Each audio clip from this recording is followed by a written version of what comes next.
there, Internet. I'm Eric. And I'm Breaking Rules. And you're listening to Just Cool Enough, sans Joe, because he was killed and buried in the sand. He went to the beach.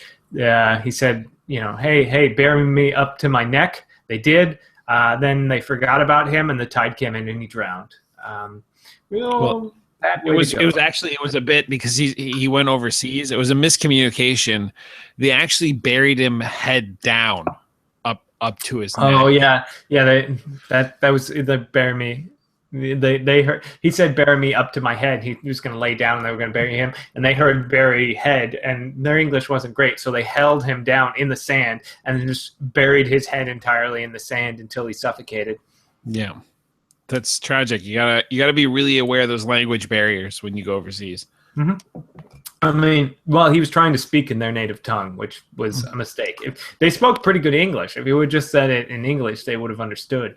But unfortunately, that's just the way things go with Joe. He doesn't think things through.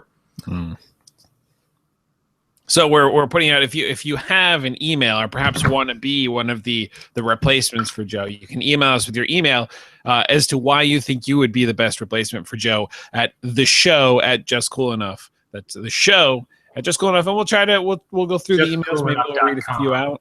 Yeah, there's a .com. You don't need, it's implied these days, right? No, because there are always people who are like. So I remember. Whenever I did Mike Schramm's podcast, he's like, "Is it justcoolenough.biz or something?" I was like, "No, it's .com." What am I, a fucking asshole here buying a fucking justcoolenough.horse? No, this isn't no clownpenis.fart shit. This is serious. It's really about ethics in game journalism. Ethics are important. Yeah. So. Ike, we never really talk. No, we don't. It's always through Joe. Yeah, it's awkward, real awkward when he's not here and we have to do a show without him, and we don't plan it because we don't plan the show when he is here. So why would we start now? Well, we used to have somebody who would help generate content. I don't know why they left. Because we didn't use their content. That's right. Mostly because a lot of it was we never got around to doing it, and part of it was I didn't see any merit to the content that was being provided to us. Not that there was just I have a very, this is why I never liked asking for people to send stuff, because I have a very specific sort of, I don't know what I'm looking for, but when I see it, I know. Like when I used to search on like Reddit, or even before that when Dig was a thing and I was searching on Dig, like I would know.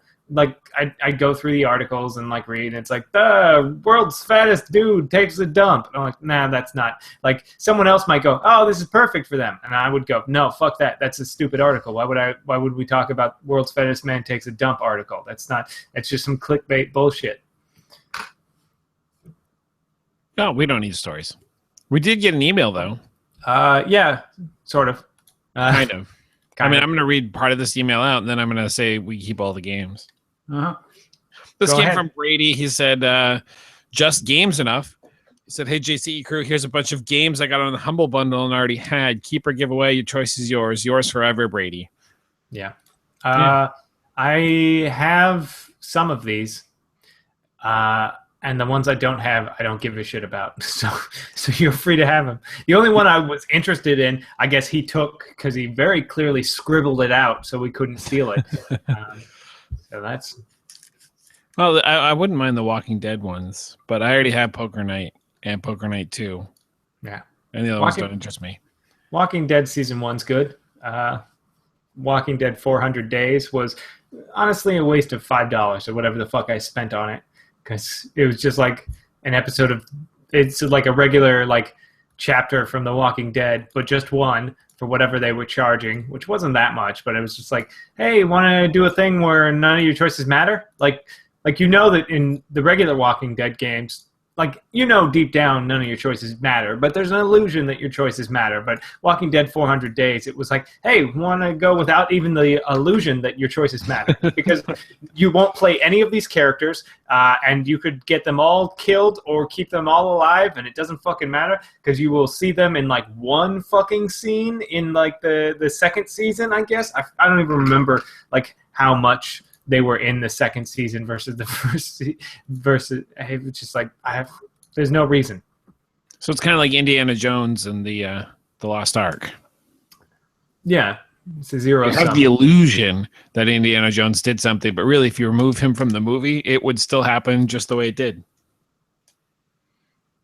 No, you never thought about that before. Yeah, I mean, he does do a lot of not doing anything. Well, that's not entirely Take the true. Ark, Because, they open up the Ark, they all die.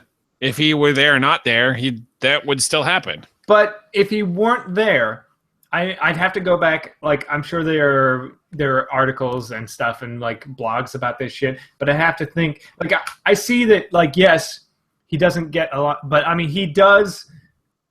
If it weren't for him, you're right. The Nazis would have gotten the full staff instead of just the one side. So they would have known the exact location to dig. So maybe they wouldn't have needed him to find it in the first place.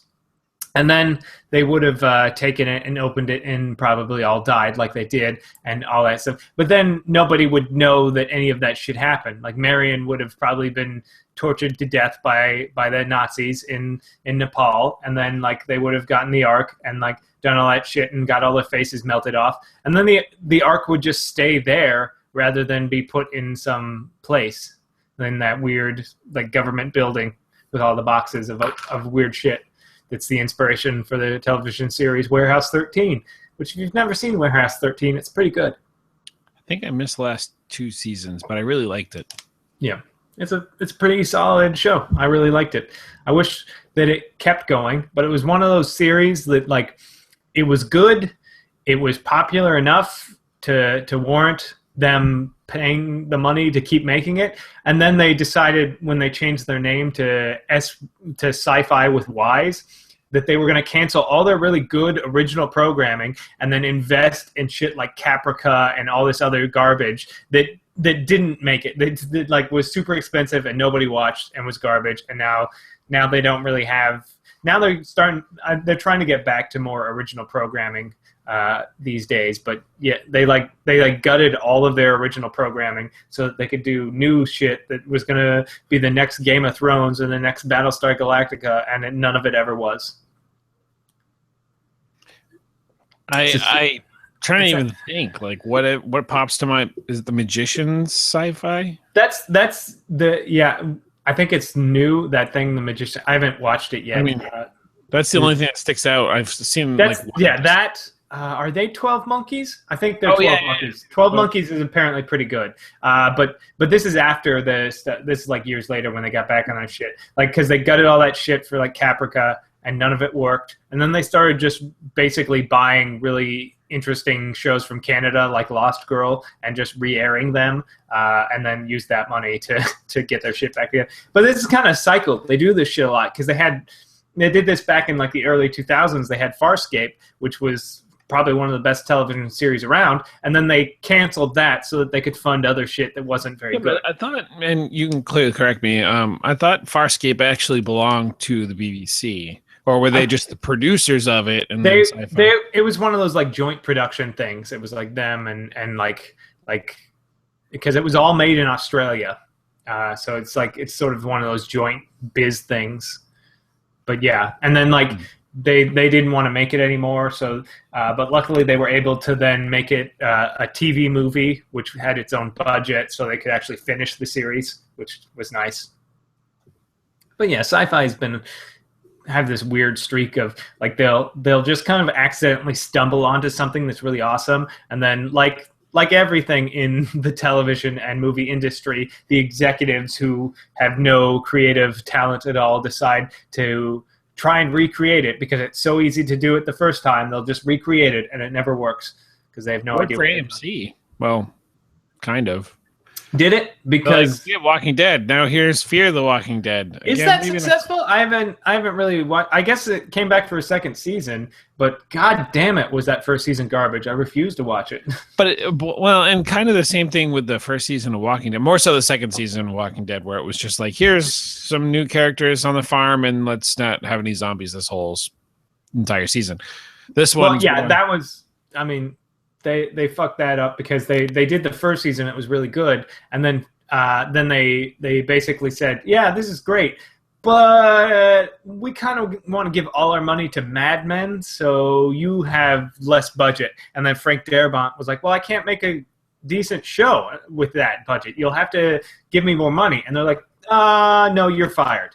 And then we'll find somebody who can do it, who can make. Because I remember one of the things when they fired him is he said they wanted half the episodes to take place entirely inside. Yeah, I did not know that. Yeah, so they fired the Academy Award-winning director of Shawshank Redemption and many other things, and co-creator of the television series. So and then that's the season they did that turned out to be garbage. Shocking. This one's not too bad. Now that they have all like the character development kind of out of the way with the very first 6 episodes that were just like grueling to get through, it's now starting to pick up. You talk about Fear the Walking Dead? Yeah. Ugh, I'm not even gonna try because why would I need 6 more episodes for character development when all those characters were in 10 episodes last season? Fuck that show. It's garbage. Nothing happens. No. Last year was the character development. The first season, the small 6 episodes was character development. Now there's like I just started watching. I don't care about a single one of those characters though. None of those characters are good people. All of them are stupid. All those characters suck so much. Like they're why are they? Like what? They're all the people that are like they're all the side characters from that are in like 2 or 3 episodes of a season of Walking Dead before they get killed off, and rightly so. Only it's a family of them, and they're the focus of the show, so they're never gonna die. Like it's you know the mean like mom or whatever who's like the only one who at least has some kind of a clue because she like kills a zombie one time or something.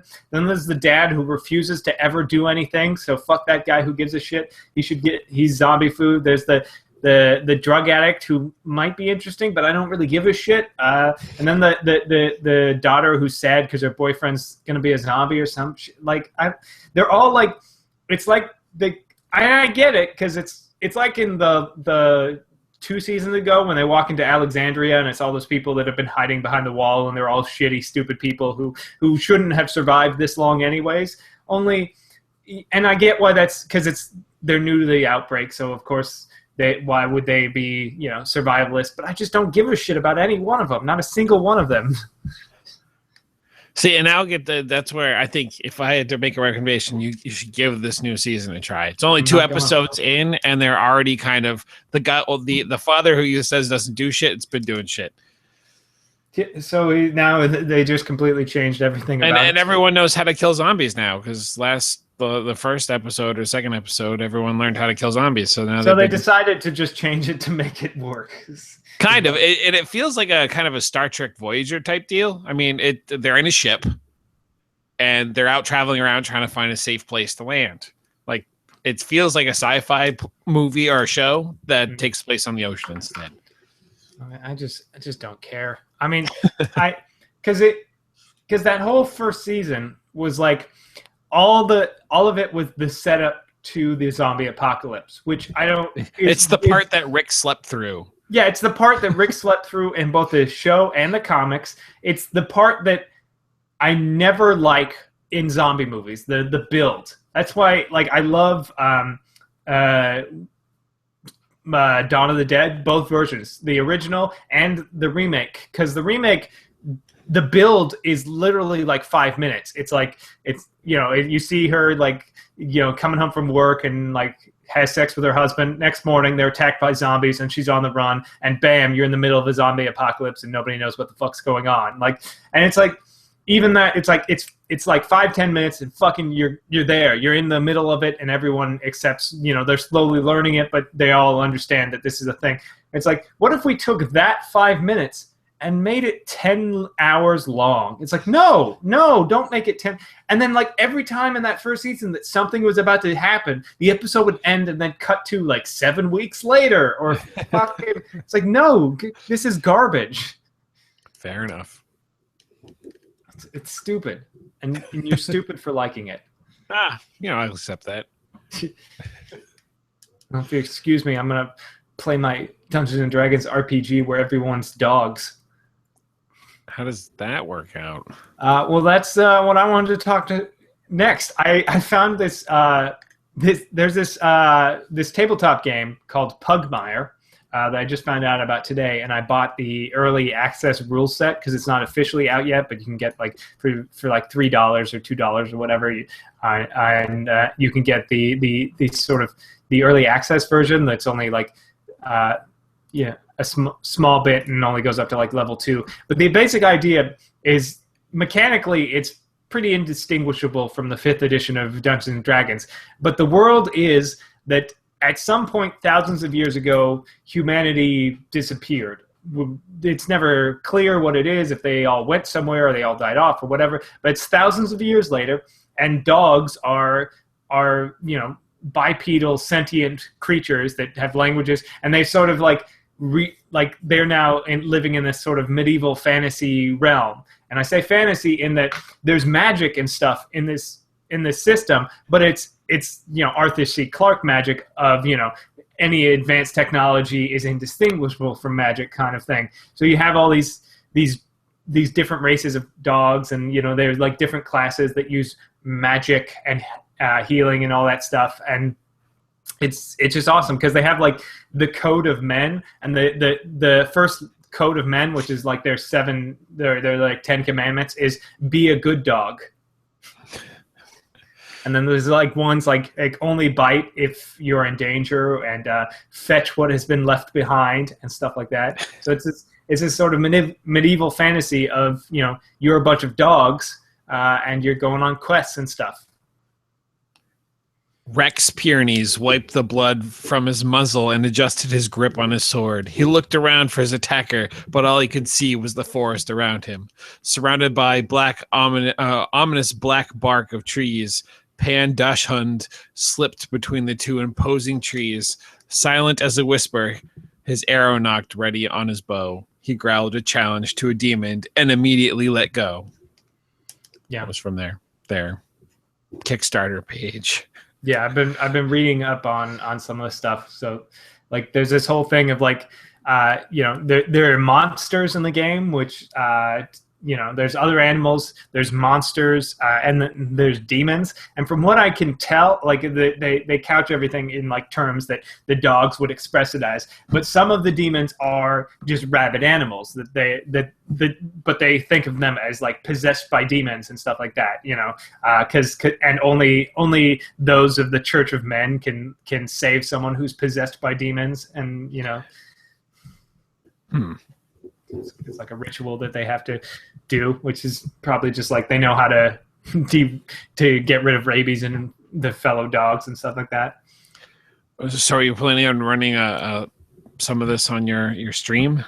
No, I was actually planning on running this with my D&D group. Hopefully this Monday. It seemed like I posted in our Facebook group, and I was like, hey, would anyone be interested in maybe playing this? And like immediately like 17 people like not only liked it but also commented yes, like in somebody. I was like, okay, yeah, so people want to do this. Okay, so maybe we'll do this Monday because we got nothing else planned. So I'm going to be running Pugmire, which should be pretty interesting. I'm excited for it. You'll have to tell us how it goes. Yeah, because they actively encourage you to, like, I have a dog, I could create a character based around my dog. That's totally within the rules. On how there's obviously, like, they show you how to do that kind of stuff. Like, you just pick what sort of like breed family your dog is in, and then what class you want to be. Like, do you want to be a free dog, which is basically a barbarian because he lives out in the wild and doesn't listen to the codes of men. Looks like it was even brought up on Geek and Sundry as well. Yeah, that's actually where I was just watching one of their shows and they mentioned it. I was like, that sounds interesting. And then I read up on it. I was like, this sounds pretty awesome. Then I bought it and I was like, yep, I want to run this. Well, yeah. Tell us how it goes next week. Maybe we can get Joe to try it out. Yeah. Or maybe he'll just be like, fucking nerd shit. So what else have you been up to this week? I've been, as much as I fucking hate it, I've been jogging every goddamn morning. It is the fucking worst. What? Why? Well, I enjoy it. I mean, I'm at the point where it's not the worst, where it's just tolerable. I've never enjoyed running, but now I'm just having done it for like a week and a half now. I'm just used to it. But it's been really hard because I do it every morning. It's not very far. It was a mile. I've recently upped it to 1.5 miles, and I'm sure by next week I'll probably try and do 2. I could probably do 2 now, but I'm just slowly sort of increasing how far I go. But it's just every morning I wake up, and luckily I stretch enough, and now, and I'm more accustomed to it that I'm not getting sore. But I just wake up and I think, well, maybe today I won't do it. Like maybe today I'll take today off. And then I'm like, fuck, I can't do that. I can't. If I take today off, then I'm never going to do it again. I know this for a fact. This is just how it's going to be. And I don't want to wait till later in the day because it's going to get too hot. So I just have to fucking do it now in the mornings. Now, I know you and I both use Zombies Run. Have you been keeping your town of Able up and going? A little bit, yeah. I mean, I'm not very far into the campaign, and I've been slowly like trying to build stuff, but I don't know much about like I'm just kind of now figuring out like, oh, I can upgrade buildings and stuff like that instead of like, and then I got to expand shit, and so I'm still getting used to how to upgrade your town, but I'm still very early on in the running of Able Township. I rescued a small child from the middle of no man's land. You on season 1 still, or yeah? Did you move? All right, because I did season 1 and then I stopped playing. This is a long time ago, and so I deleted the app. So it still gives me credit for doing all of the runs, but I lost my town and have to start over again. So I just started on season 2. But I've been finding that I'm really enjoying running. I've gotten to the place where like I figured out how to breathe. Although I still walk as they call it. So I run like 30 seconds to 3 minutes, and then I walk for like 30 seconds to 2 minutes, and then I run again. And it definitely is more difficult outside on the pavement. But I've been enjoying it a lot. Yeah, and I've been trying to keep up with Joe. Yeah, the first day I ran a full mile without stopping, and wow. I was sore. I was a little sore, and I pulled something because I didn't really stretch. And then since then, like almost the week after that, I wasn't running the whole way. I would like run for a bit and then walk for a bit, and then I realized like I wasn't getting like I noticed each time I was getting. I was stopping, like I would go, I'll go as much as I can and walk the rest of the way. And each time I was doing that, I was actually stopping further and further away from my goal. And I realized if I allow myself to stop and start, I'm going to stop and not keep going. So I've gotten to the point where the past couple of days, half week or whatever, where I try and maintain a pace the entire time. And it's not a super quick pace. And if it seems like it's getting too much, I slow down a little bit. But if I ever stop and start walking, it's so much harder for me to start back up again. I just have to keep a pace going the entire time. But I have noticed like I'm barely even thinking. I'm at the point where I'm not really thinking about my breathing as much anymore. I'm not having to like go, okay, breathe, inhale. It's, I'm getting better at like cardiovascular strength, so I can maintain better endurance, I guess. So I like Zen out or like yoga out, if you will. I know that when I did Kriya Yoga, there was all about like focus on the breathing. So for me, that's where I like to go. I like to be like, okay, because I used to feel like I had asthma, although I never was diagnosed with it. Just felt like I could run like 10 feet and then be like, yeah, that's like I had that too. That what that is that's you weigh way too much, and that's all the fat crushing your lungs. No, but this is like when I was in high school at like 130. So Yeah. I really wasn't, and it was just like I had this. I swear that I had asthma. I just couldn't run very far, and then I would just kind of collapse. But I've gotten to the point where like I feel like I can, even at 250, I can still run and get the breathing down. And like you said, sometimes it's not even thinking about it and just going. And sometimes I like to focus on the breathing and just kind of like, it's at that moment where I'm like, maybe I should start walking. And I'm like, I'm just going to focus on breathing, kind of keep going. Yeah. I don't focus on the breathing. I focus on whatever I'm listening to.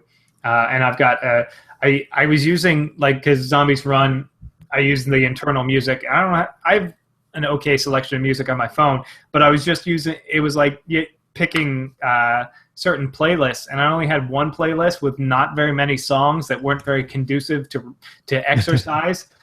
So I was listening to that for the first couple of days, and I was just, this is the same, it was like 5 songs, and it was just like, these don't work. So I just went through my music and just picked a good number of them into a new playlist that's been nice, that I might change up a little bit later, but that helps. Just having that little distraction, focusing on that helps. And then I picked music that the pace is conducive for my running. I can focus on, like, trying to keeping pace with the actual music, which is nice. And I'm just kind of slowly working myself forward, because I probably could do a lot more exercise, but I don't need to for the goals that I'm trying to reach. So exercise, I'm just looking for weight loss, and a lot of that is not eating as much as I should, or not eating as much as I do, how much do you weigh? I mean, three of us, you always seem to be the most fit and skinniest. Yeah. I'm almost to about where I was about, like, pre-France, I'll call it. Like about 3 months ago before I left France, I was about 185, maybe a little less than that. But after France, I just got into the habit of eating too much, and I put on about 10, 15 pounds. And that was like, oh God, I can really tell.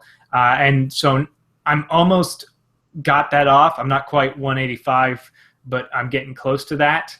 And if I hit, my goal is probably 175, 170. I don't know, because my goals it just kind of pushed back the closer I get to the goals. Because originally it was like, I should, once I hit 200 pounds, I'll look like fucking Chris Evans. And like I got to like 210, and I was like, I am not 10 pounds away from Chris Evans by any stretch of the imagination. So maybe 185. And then like when I got to like 190, I'm like, I'm not 5 pounds away from Chris Evans at this point. Like, so we'll see how we go. I'll get to about 175, and we'll see where we go. And I'm just trying to get lean. That's all. If I can get lean and maintain my leanness, I'll see about doing more muscle building stuff. Now, you're running 1 mile, you said. Is that 1 mile in your half hour out? Or I'm only saying half hour because I know usually the average storyline for Able is about a half hour. I usually don't finish the whole mission. I usually just pause it. You can just stop and pick it up the next day. So that's what I've been doing. The mile and a half is nice because it's 15 minutes ish, which is about half a mission. But I did once kind of like half run, half walk a mile, and then half run, half walk another mile, and that was about 30 minutes. I should be doing more than I am, but I figure it's more than nothing. It's more than I was doing, so I'm okay with that. Well, I know a 10-minute mile is a good pace. I can't get to a 10-minute mile yet, but I'm working in that direction. Yeah, I don't know exactly what my pace is because I usually start the app when I'm like just leaving my apartment, and it doesn't take that long for me to walk down the hallway and then down the stairs to the front door. So it's maybe 20 seconds. And then like my mile today was like 11 minutes and 7 seconds, but that was I don't think I had to stop for any lights. So it was maybe, I want to say 10 and a half minutes but Wow. it's probably more like 1050, 1040. But, On a unrelated question, are you a fan of Prince? I enjoy some of Prince's music. I wouldn't say I'm a fan, but there are a number of songs of his that I do enjoy. I couldn't really get into it. I know for anybody who's not aware of this, he is a singer and he passed away this past week. Not really a fan, but I feel like there's Prince everywhere right now, and I've heard a few of his songs. It's not like I hate it. I don't quite see the appeal. I get that. I mean, he has that same sort of David Bowie thing where there are people that are so into him. I think Prince is a little more approachable than David Bowie was. I think Bowie, despite how popular he was a little more niche compared to Prince. I mean, the levels of niche in this, like all of it. But there were a number of songs of his that I enjoyed. 1999 is great. Doves Cry is a great song. He has some good songs. Nothing that I would listen to on a regular basis, but he did some pretty amazing music back in his day. His day being the 47 years that he's been doing music. Let's see. Putting some water in. I've been trying to keep my week's been involved trying to race Joe on FitnessPal, not FitnessPal, on Fitbit. And Joe's overseas, but he's been hauling tail this week. I got to give it to him. I mean, his friend Atish, who he speaks about quite often, is also in our challenge, and Atish has been like up there at the top. I had first place for a while on Monday because we were doing a work week challenge. So I was a little, and then Atish creeped up and like 1,000 steps in front of me. So I just nailed down 1,000, and Tish gets like 3 more steps, and then I get 5, and then he gets 6. So we're going back and forth. Now Tish is back on top with Joe in second place because Joe just updated and passed by me. Oh no, I'm ahead of him now by 100 steps.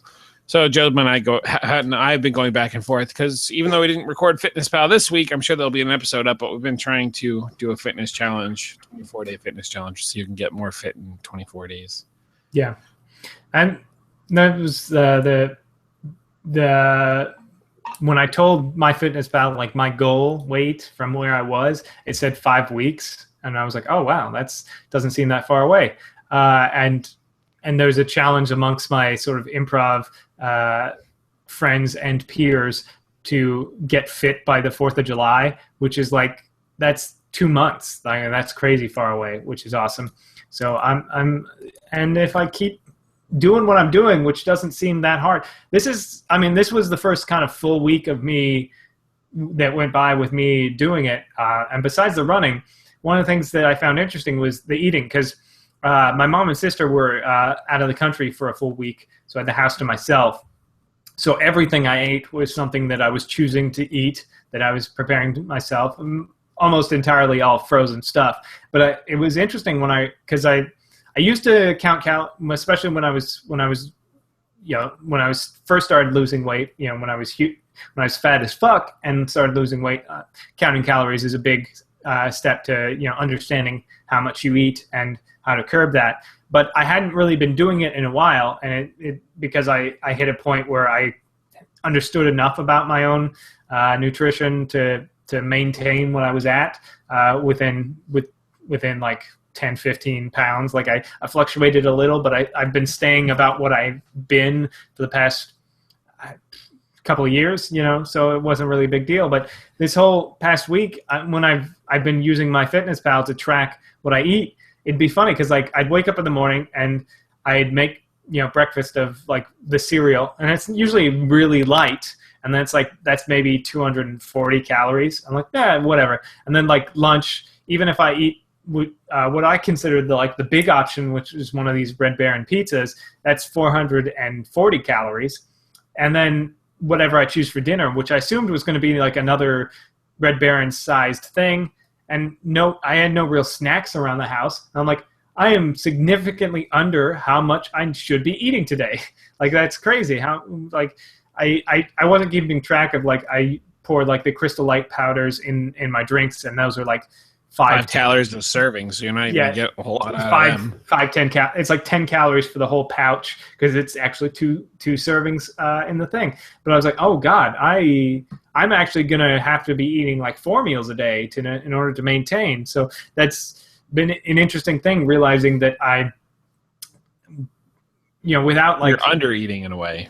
I haven't been under eating, but without this, like I always thought like I'd have days where I felt like I ate way too much, and then I wouldn't have as much like gain from it as I thought, because I realized I'm not eating as much as I thought I was in those days, because I'd have like my normal meals, like I'd have breakfast and I'd have lunch, and then whatever my mom made for dinner, which will usually tend to be bigger meals anyways, as most dinners tend to be. And then like I would feel real shitty at the times, like I would snack in between those, but I realized, oh, some of those times I was just making my goals for the day.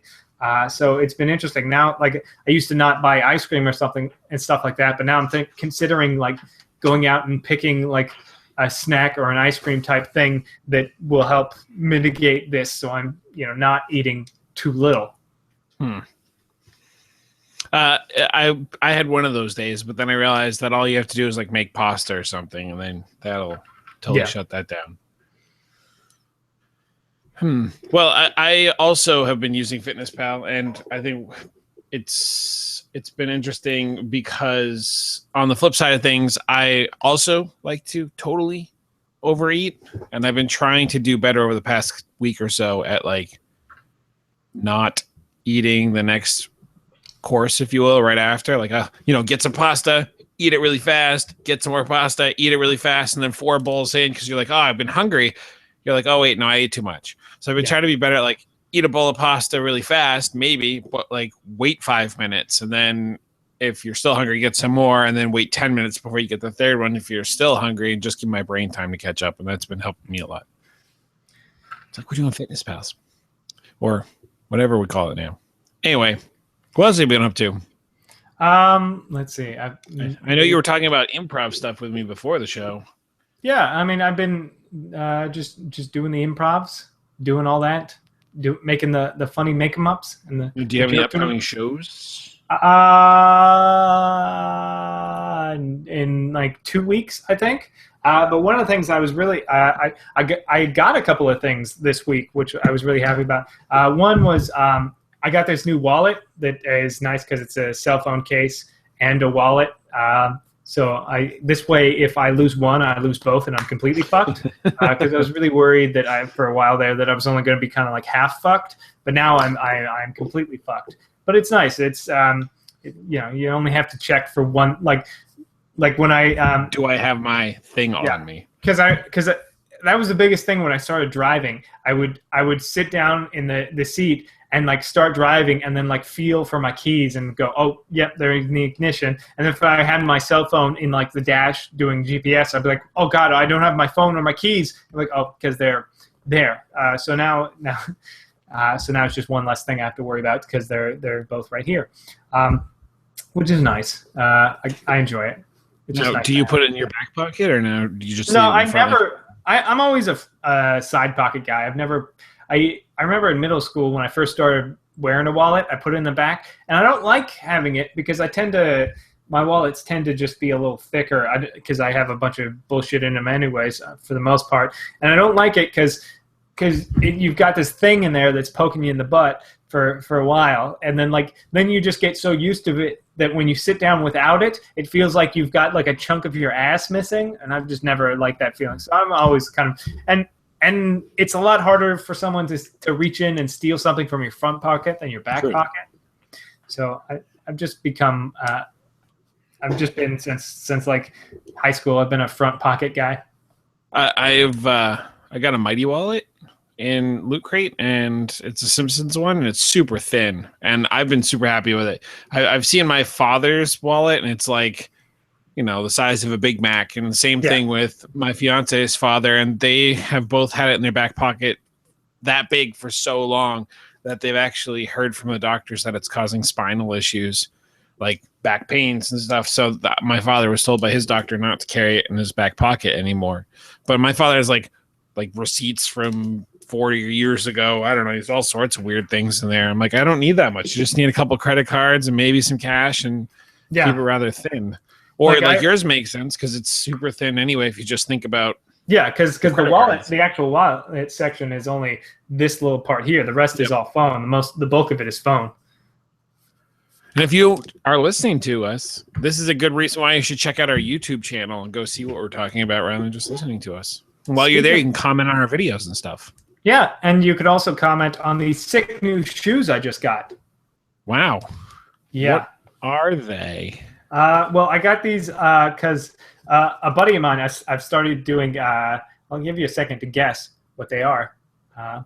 But a buddy of mine, I edited his acting reel, and he was like, "Oh, I could pay you, or I get the hookup with Skechers, so I can get you some shoes." And he's like, "Pick any shoes off their website, and I'll give them to you."